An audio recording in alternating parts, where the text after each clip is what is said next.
شیخ میرا اور ایک جو سوال تھا وہ شیخ رمضان کے تعلق سے تھا کہ شیخ بہت سے رمضان میں ایک دیکھا جاتا ہے معاملہ کہ بہت سے ہمارے جو بھائی رہتے وہ جماعت کی نماز میں پڑھنے آتے مگر جب سحری یا جب مغرب اور افطاری کا وقت ہوتا ہے تو انہیں جب لے کر گھر پہ افطاری لے کر جانا ہوتا ہے تو وہ افطاری کا یا سحری کا کچھ معاملہ کہہ کر کہ گھر پہ ہی وہ نماز پڑھ لیتے مگر پھر وہ مسجد میں نہیں آتے جو کہ مسجد بازو میں بھی ہے تو وہ شیخ اس پر جماعت کی نماز چھوڑنا کہ وہ افطاری کر رہے ہیں سحری گھر والوں کے ساتھ کر رہے کیا یہ جائز ہوگا؟ جزاکم اللہ خیرن. دیکھیے جی جماعت سے نماز پڑھنا واجب ہے. اگر کسی کے پاس کوئی عذر نہیں ہے جیسے بیماری کا عذر یا ایسا عذر کی مسجد بہت دور ہے وہاں جانے میں وہ نہیں جا سکتا, مسجد بہت دور ہے یا وہ بیمار ہے, کچھ طرح کے آزار ہیں جن کی وجہ سے جماعت ساقط ہو جاتی ہے, ورنہ عمومی حالات میں مردوں کے اوپر جماعت سے نماز پڑھنا یہ واجب ہے.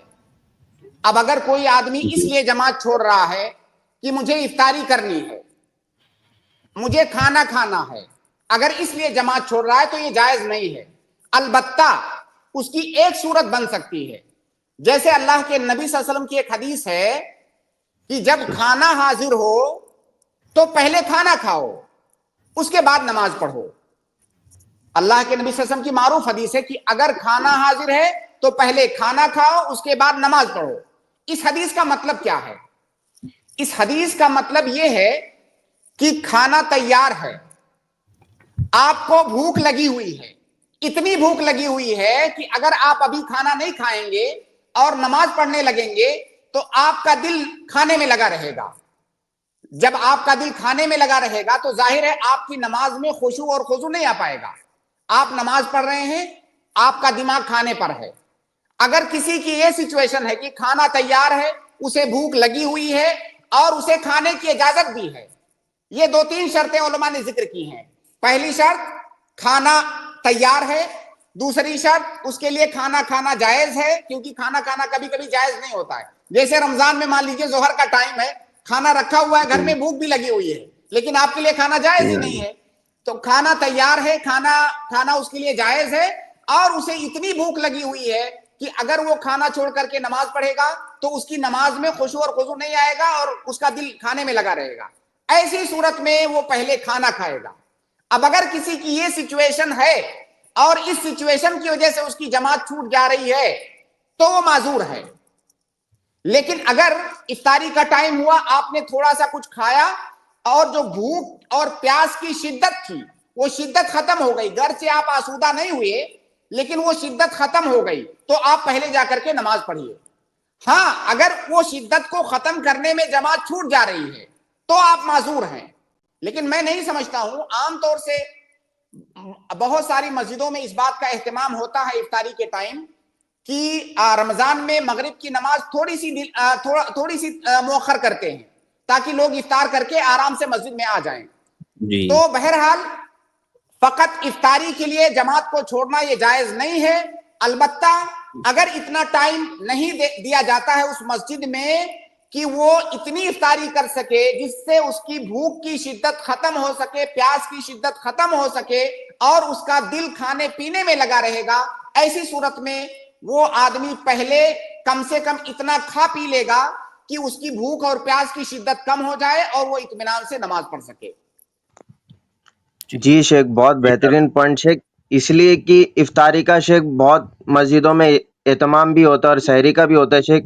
اور جیسے اگر یہ بھائی لوگ اگر مسجد میں نہیں کر رہے, اگر گھر پہ ہی کر رہے شیخ, اگر ان کی حالت ایسی ہے کہ وہ کھجور اور پانی پر ہی ان کی بھوک پیاس شدت مٹ سکتی ہے اور وہ مسجد میں بھی آ سکتے کیونکہ ان کے پاس گاڑی کی بھی سہولت ہے اور دیگر قریب بھی ہے, تو شیخ اگر وہ نہیں آتے کیا یہ ان کے لیے جائز ہوگا یا نہیں ہوگا شیخ؟ ایک لاسٹ رہنمائی. جزاکم اللہ خیر.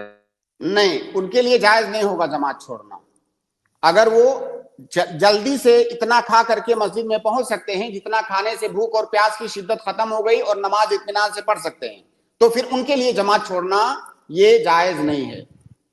جی شیخ, بہت بہت اور شکریہ شیخ, یہاں جزاکم اللہ مطلب خیر. ایک اور چیز میں نے ملاحظہ کیا ہے, بہت ساری مسجدوں میں میں نے دیکھا ہے کہ مغرب کی اذان ہوتے ہی جماعت اتنی جلدی قائم کی جاتی ہے, اتنی جلدی کہ اگر کوئی مسجد کے پڑوس میں بھی رہتا ہے تو اس کی نماز چھوٹ جائے گی، افطاری کر کے گھر سے آئے گا تو اس کی نماز چھوٹ جائے گی. یہ مناسب نہیں ہے.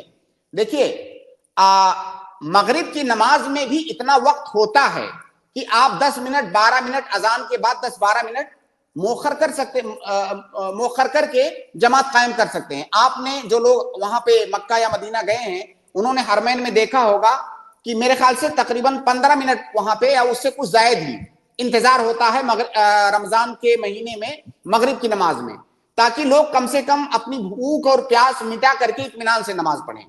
تو یہ ایک طرح سے دین سے اور دین کے مسائل سے لا علمی کا نتیجہ ہے کہ بہت سارے لوگ یہ سمجھتے ہیں کہ جیسے ہی اذان ہوئی فوراً ہم کو جماعت کھڑی کر دینی ہے، جبکہ اللہ کے نبی صلی اللہ علیہ وسلم کی حدیث ہے کہ اللہ کے نبی صلی اللہ علیہ وسلم کے زمانے میں مغرب کی اذان اور مغرب کی جماعت کے درمیان صحابہ کرام 2 رکعت نماز پڑھتے تھے باقاعدہ، بہت جی اہتمام کے ساتھ وہ نماز پڑھتے تھے اور اس کا خاص اہتمام وارد ہے صحابہ کرام سے.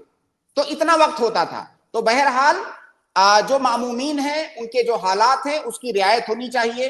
رعایت کا یہ مطلب ہرگز نہیں ہے کہ ٹائم آپ نکال دیں مغرب کا، لیکن اتنا ڈیلے آپ کر سکتے ہیں کہ جو ہے ٹائم بھی مغرب کا باقی رہے اور لوگ آرام کے ساتھ مسجد میں پہنچ بھی جائیں.